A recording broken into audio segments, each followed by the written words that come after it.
All right, this Saturday here in Vegas, I'll be in the building at T-Mobile. Rolly Romero defends that WBA welterweight title. Yes, mandatories were skipped over. Tio, in his first fight, coming off a loss in a new weight class, gets to fight for that title ahead of a couple of mandatories. But here we are in a interesting, fair to say, even compelling matchup now that it has arrived here as the former two-division champ, legit two-division champ, Tio takes on frenemy Rolando Romero, who referred to him in my interview a couple days ago as his little sister, Teofimo Lopez. It's hard for me to get a beat on who's truly going to win this fight. Vegas is convinced that Teofimo Lopez will win this fight. They were convinced even more so that Ryan Garcia was going to beat him, and that turned out to be wrong. I spoke to both fighters leading up to this fight. Rolly is convinced that he is Tio's big brother. He's correct in the sense of physically, he is the bigger man, even though he doesn't have a longer reach. He's not taller, but through the shoulders and just through the weight itself as a welterweight, he is the bigger man. He is the stronger man. He is the bigger puncher. And despite not fighting in 15 months, he has a little bit more momentum right now and is riding higher than Teofimo Lopez, who's in another chapter in his career at welterweight and doesn't look particularly big at welterweight. We'll see what we get on the scales. So Jim Lampley noted continuously in his upset of Ryan Garcia his musculature at welterweight. So he's the bigger, stronger guy, I think, and the bigger puncher heading in. He's also always had underrated speed because when you talk about him being explosive, explosiveness isn't just power, it's speed as well. And the reason why Rolly's been an overachiever starting late at 17 is he has some tremendous natural gifts. On the other side, I talked to Tio, and the game plan he laid out, Raheem, in my interview with him about a week or so ago was perfect. It was actually the game plan I hatched in my head. He's got to use his jab. He has to be first and last in this fight. He has to initiate with his jab, draw out the counter punches of Rolly, because Rolly is being more of a counter puncher now. When he commits to shots, he even said in my interview, sometimes it's hard for me to be coordinated, and that's why I'm awkward. I'm so explosive that when I punch, it's almost like I'm uncoordinated, aka off balance. Tio has to bait him out to go off balance and commit and then do what he does best, and that's counterpunch. But the technical problem and the question for Tio in this fight, again, as the smaller man, as the man who's only had one knockout in about 6 or 7 years, and that was against Pedro Campa, is will he be disciplined enough to stick to a game plan of fighting behind his jab, or will he commit and get timed? Will he punch naked like Shakur Stevenson and other patient fighters have made him do? Anyways, what do you think, Raheem? The prospect of Romero winning this fight and handily, I think, is wildly underestimated. I'm not even sure why. Fair enough. I miss things sometimes for sure, and nobody breaks down and analyzes a pre-fight like Sean Zattel, so I don't even imagine myself in that same sphere. But what am I missing? Rolly Romero, I think, has the punch power, as you just duly noted, has the speed. I would think that surely skills, fundamentals may lean to Lopez for sure. Accomplishments being in win and lose Lomachenko to Shakur with some incredibly gifted fighters. Although he's not always fundamentally sound either, Teofimo. Skill sets that give you looks that will improve your own skill set, even if you're not fundamentally a skill set as these guys, which you're clearly not, even in the win against Lomachenko. So, yes, that's kind of my point, that would enhance your abilities, I would think, but not to the level, because of what we've seen, that I would put you in the class of those guys, or you're on your way to having that level of performance on the side of demonstrating such a great skill set that you overcome a big puncher who is the bigger man physically in the ring, who is, even though he's 15 months out, on a roll in his mind, clear about who he is, what he's there to do, and having just done a massive upset, even if it was 15 months ago. And when we talk about the mentality of these fighters and where they are, I think in both cases, because neither one of them are, playing with 52 cards, it's important to understand where they see themselves in relation to what's happening in their career. Are they all in? Are they in the right mind space? That's as important in this fight as in any fight ever.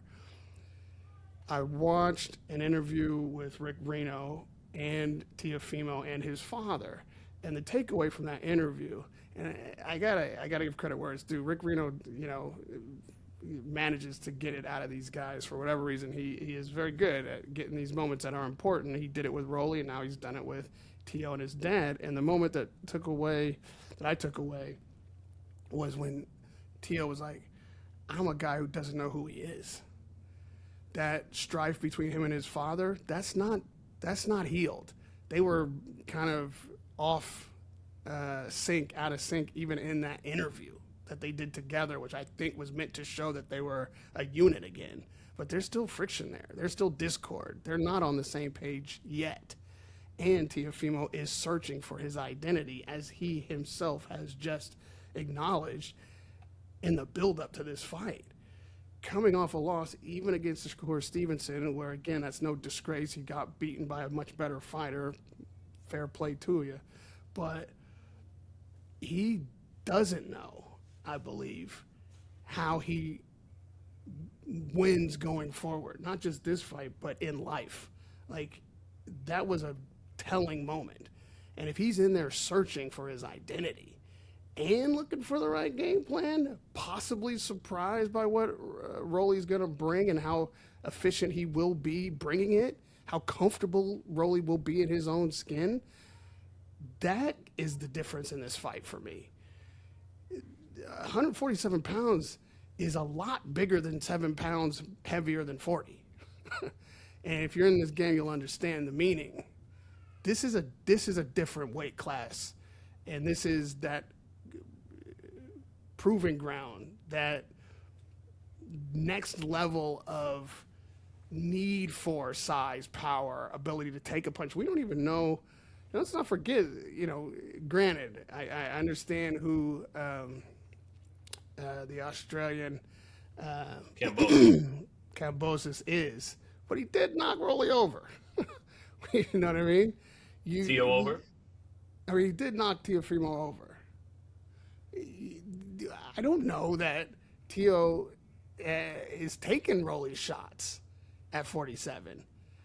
I think that is something that, especially in fight week, I'll be watching very closely, just, to see if I can get a sense of whether or not Teo's ready to be in this fight. And the attributes that Rolly is bringing and the ability that he has, his advantages can easily be the difference and overwhelm whatever skills that Lopez might bring into the ring ahead of what Rolly has demonstrated in the past. It's not that wide a gap. Right. And, yeah, to that point about Teo and his dad, I understand. I'll do the other side because everyone understands Teo's side. But I understand his father's side, which is, I wanted you to be slick boxer Gordo in that fight, a.k.a. use your jab, be smart, be quick, like you were against Arnold Barboza. Much harder to do that against Shakur Stevenson than Arnold Barboza, obviously. But in the first minute of the fight, because again, like I am with this fight for Teo, I'm dying in my head, breaking down the Shakur fight. I said, if you're going to win this fight, you're going to have to actually find a way to make Shakur be the fighter who comes forward more than he wants to. And Andre Ward even talked with Shakur before the fight and Roy Jones, and they said the fighters that gave us more problems were guys that knew how to counterpunch and made us have to come forward a lot of times and not let us do what we do best sometimes, and that's be the boxer, be the counterpuncher. So in the first minute of the fight, when he's falling over his front foot and being forced to switch stances to southpaw, not because he wants to, but because he's falling in with his right hand so often, not even setting up the right hand against the southpaw with the jab, with some feigning, with some fencing, with some patience. The fight was over. I knew it was over in the first round as soon as he did that. And it was like, oh, well, if you're going to do that, Shakur's going to take a step back and, eat at will, which he actually didn't want to eat that much that night. His appetite wasn't that big, even though he dominated Teofimo. But anyways, so from his father's standpoint, yeah, he was terrible in the corner. He no-showed on fight week and kind of, sort of took blame for that in the podcast with Rick. But I could understand his frustration, like Kenny Porter with Sean in the Crawford fight. We worked on this all camp. I told you to do this for months. And in the first 60 seconds of the fight, that goes out the window. And I understand if Teo Sr. is upset with that. Now, of course, on the other side, some of the worst instructions we've ever heard in the corner. He even sounded drunk that night. He wasn't able to make it to a press conference, maybe for similar reasons. When I talked to him in Hollywood, Teo Sr., I did everything I could to try to set him up to take accountability for that. And for 8 or 9 minutes, he wouldn't do it. And then at the end, he took some accountability there at the end. So you're right. And the problem is everyone's saying Teo needs a new trainer because he hasn't gotten better. And Raheem, if you're not getting better, you are what? Getting worse. Right. And to his skill set, a lot of trainers, old school trainers I talked to, they said you got to have the fundamentals because at some point your bag of tricks are going to be exposed. If you're a bag of tricks, it'll only work but for so long. And Shakur Stevenson, the morning of that fight, he posted a clip of Nazim Richardson with Bernard Hopkins. And I believe it was in reference to the rematch that Bernard was about to have with Roy Jones in 2010. And he said, at some point, did you really learn how to fundamentally block punches and slip punches? Or were you just getting by on your athleticism? Because at some point when all of that goes away, that's when you're gonna have your downfall. And Teo has functioned quite a bit off his athleticism. Of course, there's a skill set. And there's a lot of skill to what he's doing, making his unique style and fighting like this and moving off of punches like that when he shadow boxes. But at some point, you've talked for months, and I think there's been an underrated point by you. The longer you fight, the more tape there is on you, the more data there is to extract from intelligent championship level fighters to figure you out, which is all the more reason why you have to grow. And everyone acknowledges that in football, for example. The more tape they have on an offensive coordinator's offense, the more they start to figure it out. And of course, some guys, even if you know it's coming, you can't stop it. It's just too good. But Teo, unless he dials it up next Saturday night, you could easily say has peaked. You could easily say, really, Barboza was a good performance. I'll give him Barboza last May. But outside of Barboza, you could say he hasn't looked good since Josh Taylor. And Rolly, say what you want about him. Sean Porter, he'll always talk about a system. What's your coach's system? What's the foundation and the system to your fighting style? And Salas has embedded more of a system in Rolly Romero. Les has been a little bit more. At first, it wasn't. At first, after he got stopped by Tank, it was the crude slugger, the Ricardo Mayorga, has lost his balls a little bit. The one chance he had coming up was his recklessness. He was powerful. He was explosive. You had to worry about that awkward power. And then he became gun shy for a couple of fights. And that neutered him. That made him less dangerous. But now, at the weight he feels strong at and is strong at, with an excellent trainer in Salas who's had a couple of fights to go through growing pains and eventually implement more of his system onto Romero, now less is more. Now he's more of a counterpuncher, he has better timing, and he's more patient. And because he's not committing and being as offensive as he once was before the Tank fight, he's less susceptible to getting off balance and being countered. He's waiting for you to commit. And then he has the timing and the power to punch with you like he did to Ryan, time him, punch with him, and then the rest of the fight, Ryan is putting his hands in his pocket because, oh shit, this guy can punch really hard. And And now that late experience, starting at 17, now he's 31. Now some of that gap in experience is closed. He's fought top level fighters. He's been sparring champions for a long time. So he has shown, at least in the Ryan fight, and this will be a test of how much of that was fool's gold, how much of that was Ryan Garcia doesn't like twitchy punchers. That's his kryptonite. If you got some twitch and you got some power, you can pull his card. And how much of it was Ryan? His body didn't look like it did against Barrios. He was flat. And how much of it is Rolly is really he's not the joke people thought he was years ago. He's a legitimate, dangerous championship level fighter now. So that boxer Gordo his dad wanted to see, he better show up Saturday night. I gotta revise my statement because you made such a excellent point, and there is a distinction to be made. There's a difference in this distinction. I said skills, and he's not without skill in Teofimo Lopez. It's talent that is the appropriate word to use. And the skill that he has is to be able to perform this talent. It is not skills based in fundamentals that are tried and true cornerstone of executing boxing in a timeless fashion, tried and true traditions of the sport in that sense of skill. So yes, it is his talent that he is relying on, and he has created a skill set that makes that talent work for him.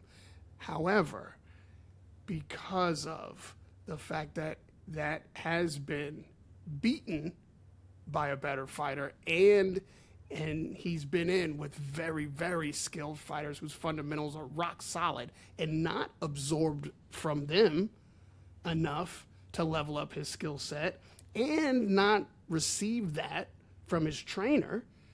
In either space, is he elevating his game to where his talent continues to be the complication and his skill set is the foundation. If you have both, it is somewhat insurmountable unless you come into contact with a more skilled fighter or someone whose fundamentals are so great that they can neutralize your talent, which is really rarefied air. The gap between where Teofimo is and where most of us think he should be by now is the space that Rolly Romero lives in. The doubt, I believe, that Ryan Garcia entered the ring with in Times Square is the space that Rolly Romero lived in. That's where he won that fight. That's why he created the opportunities that he had. And while the knockdown was awe-inspiring, nobody's really seen that coming, it wasn't some incredible performance from Rolly. He took advantage of what Ryan Garcia wasn't on the night. And when he needed to be, Rolly, the fighter that he could be and take advantage of those opportunities, he capitalized. The same opportunity might be right in front of him this Saturday night. The moment that you are peaking and losing and taking on a greater challenge, even if it is just that next 7 pounds, that welterweight division is vicious, vicious terrain. And if you're dealing with somebody who is comfortable there, you talk about the system and why now less is more for Rolly. It's because he is in the system. That was part of the gelling. That was part of the process. And he's there now. He's coming again off of an upset win. He's comfortable in his God, his space, his identity, his moment. All of that is the perfect storm for a guy walking in looking for an umbrella. Mm-hmm. Mm-hmm. Lopez has to define himself in this fight. And I don't know that his corner is going to be there to help chisel the wood away. In fact, based on what I've seen in that interview, and I don't even know who's technically leading in his corner, if there's some support for Milton LaCroix, Lopez one of Sr. his amateur coaches from Florida, is in the corner this time. Last time it was Stacy McKinley. he had Joey Gamache as a second, who I think was the best second he's had thus far when he upset Lomachenko and beat Lomachenko. So that guy's the first. He's not. It's not just Lopez Sr. now. No, I believe it's still going to be Lopez Sr., but they brought in Milton LaCroix as a second. And I commend Teo for the loyalty to his dad in the face of even him probably second-guessing it. Everybody telling him he needs a new trainer. He really loves his father. You can't, to a fault, perhaps, in this scenario. We'll see. What's love got to do with it? This is war. I listen. It could be the detriment. You can't be in the corner searching as well. I hope that gelling happens before Saturday for Teofimo Lopez's sake. It's his father. They've got tons and tons of history. Maybe through the friction, the discord, the disappointment, the failure, they find that spark again, and they correct themselves, and they're right back synced up. And we see a great performance from Senior in the corner, which creates or adds to builds a moment for a great performance from Lopez Jr. in the ring. But I haven't seen the evidence of that. And if it's Lopez out there on his own and then coming back to the corner to confusion or doubt, just he doesn't trust his father there anymore. Even if he loves him, he doesn't want to shame him publicly. He's not ready to get rid of him. That's too much insecurity, too much unfamiliarity, but also doesn't trust him. That ain't what you need between rounds when it's going to be hot and it's going to be difficult. And Rolly's going to bring this fight to Lopez. I don't think we're going to see a shy Rolly. I don't think we're going to see him trying to necessarily outbox Lopez. I think Rolly's going to bring it to him and force Lopez to prove he's got the punching power. Lopez, I mean, to keep Rolly off his ass. Like, Rolly's not just going to give away anything on Saturday night. Lopez is going to have to take it. He's got to prove he can take it. Here, and here. And here. Of course. Yeah, and I think they hold confidence because unlike Ryan Garcia, there's clips of Teo busting up Rolly and sparring to the body, hurting him to the body. So unlike Ryan, who may have had some PTSD when he got rocked by that same hook in Mayweather's gym all those years ago, Teo has had lots of success in sparring that we can see. Maybe there was other sparring sessions where it was going the other way. Him and his dad just think we were beating up Rolly then, we'll beat him up now. Maybe even without some of that growth, you're thinking that all Teo needs to do is actually be Gordo, who they're talking about. But we'll see. To your point, though, about Rolly's going to bring it. And in my interview, he said, I'm going to walk him down. I just feel like it. And I'm posing, well, is that maybe not... Why do you think that's effective? When fighters try to go after Teo, they let him do what he does best. And that's fight off of their rhythm, counterpunch, and be the slick, quick guy who doesn't have to cut off the ring, who doesn't have to pick up his hands consistently, which he struggles a lot with. I mean, he does not have a reliable high guard, Teofimo. He does a bunch of unique, kind of eccentric maneuvers that he has made work for him in his career. But, again, it's not fundamentally sound. And Rolly's just as good an athlete. But what I do wonder is that sometimes, even though I was questioning him on it, sometimes the best answer is the simple one, right? I mean, I could talk about, look, you counterpunched Ryan Garcia. You were patient with Ryan Garcia. You were consistent with your jab. You never forgot about your jab. You timed him. You countered. You drew that line in the sand of distance. If you cross this line, if you punch beyond this line, I'm in position to counterpunch and punch with you. That worked great for Shakur against Teofimo. Fighters that do that against Teofimo have more success than come to him. So I'm questioning if he really is going to do that. And by the way, I think he may have just been fucking with me a little bit. He might indeed walk down Teo, but I also think, and kind of know, I talk to Rolly sometimes, that he'll ultimately just do whatever he thinks will get the job done once he gets in there. He's not committed 100% to it. Has to be, I have to walk him down. But it's certainly possible. And if you're the bigger guy, the stronger guy, the bigger puncher, then maybe that is the most simple and direct answer and best answer. Go impose yourself on him. You asked him in the interview, gingerly, but you got it out. Like, is this the right strategy? Is that basically you asked him, is that wise? Walk him down. And he said again, flippantly, deadpan, I'm going to walk him down. I feel like it. What he's saying is, I'm going to walk him down. And if he stands and delivers and stops me from walking him down, if he stands up when I'm walking him down, then I will do the other things that are more difficult, but I can do. And as you just said, he'll do what's necessary. But what I heard was, I'm going to test him. Mm-hmm.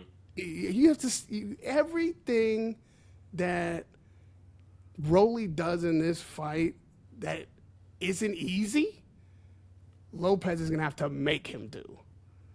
Lopez is up against a guy who believes he can beat you with what he wants to do. Lopez is not going, I don't think, going to be served well by simply trying to fence or be awkward and, and all this shit. You have to fight on your hands, and you have to prove that you can fight at this weight, that you can again take these punches, that you are, as you said, here already before the first bell rings. If you're in there after that first bell rings, searching for here, this is why I said that wasn't even in my, like, the here. Because if you ain't here, if you're looking for this in there, Rolly is going to put you on the canvas. Well, and again, that lines up with his and the psychology of this fight is intriguing to me. And I go back a long time with both fighters. There's this famous clip of them in the gym. Tio's wearing this blue shirt and they're squaring up with each other and saying we'll fight each other for $100 million or whatever. That was me and Brendan in the gym in 2020, back when they were at City Athletic Boxing Gym behind the Strip, which isn't even opened anymore. So, Rolly feels like he really is the big brother. He's 2 years older, the physical strength advantage. He thinks he's mentally less of a midget than Teofimo Lopez, right? And he's come through the thing that Teofimo is struggling with now. That's another element of it. The rebuild, the confidence shake, the loss. He's come through that cycle, the identity crisis. He's on the other side of that. But here's where it's interesting for me. The little brother, and Rolly's acknowledged this, but he has some life experience that Rolly doesn't have. Rolly is very assured. Credit to him for reading the Bible in its entirety multiple times. I'm someone who wants to build that stronger relationship with Jesus, but reading the Bible is no easy task in the language it's written in, and having to you have to really critically read it and meet it halfway to understand Jesus's parables and all this. To dedicate years of your life to actually doing that is a real undertaking. And it's given Rolly a sense of self that he feels, and that what you're getting at with Tio, he lacks, right? As I guess Tio even himself, from what you said on Rick's podcast, he's still trying to figure himself out spiritually as a man, stylistically as a fighter, fight to fight, all those kinds of things. Rolly is certain that he's there right now, right? He knows thyself and is comfortable with that. But Tio has experience he doesn't have. I've had to go through things with the mother of my children, crazy ups and downs, nearing divorce. We're going to sign the papers. Then we get back together. Now I got a second child on the way. I'm a father and you are not. I have been married and you have not. And I'm not saying that makes Tio better than him, but that means little bro has some experience big bro doesn't have. And little bro has had to go through it too, but little bro is the more decorated fighter of the two. And you may think you're smarter than me as a man and spiritually, and even at this point now in the ring, because you actually got a professor in your corner, and I got an inconsistent, sometimes alcoholic in my corner. And I don't say that with any malice to Teofimo Sr., a.k.a. Jr. I got love for them. Just doing, keeping it real on the show. But it's up for little bro, because it's funny, I had a big homie named Edgar from Ensenada, Mexico, who reminded me a lot of Rolly. He could sometimes annoy me with his know-it-allness, but he was very funny and unique in his humor, and he usually was right about whatever he was talking about. But he didn't know everything. And it's up to Teofimo to show that to the big brother. You don't know everything. I know some things too. And if you come forward and think you're just gonna walk me down and punk me, and you're the bigger man, the bigger punk, you're gonna little bro me, you're gonna little sister me, call me Tiny Dick Teofimo, which is all the things Rolly has called him, then you got another thing coming. I'm gonna show you why in this boxing shit, I'm the big brother. That's why I'm the 2-time lineal champion. That's why I'm the potential future Hall of Famer and you're not. You got it all fucked up. I'm gonna show otherwise next Saturday night. And that dynamic is interesting to me. And even Rolly's undertaking with Jesus is interesting to me. It even made me read scripture that much more to make me to check myself a little bit. So go ahead. That bit of needle from Rolly around Teofimo and Tiny Dick Teo. We have to remember that Teofimo is not a good emotional fighter. That could be gamesmanship in a guy he knows, hoping that gets under Teo's skin, hoping that he's going in there. I think that's just Rolly being Rolly. Feeling. That is Rolly. Right. But he's also fighting a guy he knows well. And I know, without knowing Teo personally well, that you can trigger him, and he isn't improved by being angry or emotional or going in there to get a knockout or to prove something. Part of the chaos in his corner, part of, I think, the early knockdown from Cambosis was because he was emotional in there. They were trying to win a bet that he was going to win this fight inside of 3 rounds. That, that same kind of, I'm about to show you shit is what got him out there eating canvas. It may not be that calculated from Rolly, but it might be. And I think that is a trap Teo cannot fall into. Speaking of which, where is Leo, man? Why can he just settle this for us? Yeah, you're right. We got to get my son's pick. We'll I haven't had a chance to show him. He likes to wait till the weigh-in too. And I don't really have a pick right now. It's hard. I go back a long time with both. They're both unpredictable in a sense. Rolly hasn't always had the best chin. So if he's going to try and press Teo, Teo might be more comfortable at this weight, get a little bit of a power resurgence. He's not going to be the puncher he ever was at lightweight probably again, but being comfortable at the weight, if Rolly thinks he can press him out of there, Rolly doesn't always take the best shot. He's been hurt by Pitbull and Barroso and knocked out by Tank, and those guys can all punch. But Teo, I think, will have enough power that if Rolly gets caught clean, you could see him do the funky dance a little bit and see his legs turn to jello. So it's an unpredictable fight, and I'm just curious how it shakes out. I know you talk about Rolly said he's going to press him. I wouldn't call it out of the question that it's a bit of a dull fight because they've been counterpunchers quite a bit lately. Might be, and one guy whose chin isn't always the best in Rolly, but hits really hard, so he's got the other guy's respect. You could get a slow, tense kind of fight with a lot of positioning and feigning. But if Rolly comes out from the jump to press Teo, you're going to get a very exciting fight. So we'll see what it is Saturday night. I think Teo's got more to prove than Rolly. I don't see Teo as an odds-on favorite. And by the time we get through this final press conference, the weigh-in, and Leo's prediction, I might just have a prediction of my own. Let's go. Let's go. And lastly, it would kind of suck for DAZN, who has lost a lot of money since its inception. They're not always credited with having the best boxing people there, and they just signed Teofimo to a 4-fight, $20 million deal. How much would it suck for them if he loses this first fight of a deal to Rolly Romero? And again, for Rolly to beat 2 of the 4 kings, people have been laughing with him more than they've been laughing at him lately, and that'll just seal it for him. So we'll see what's up.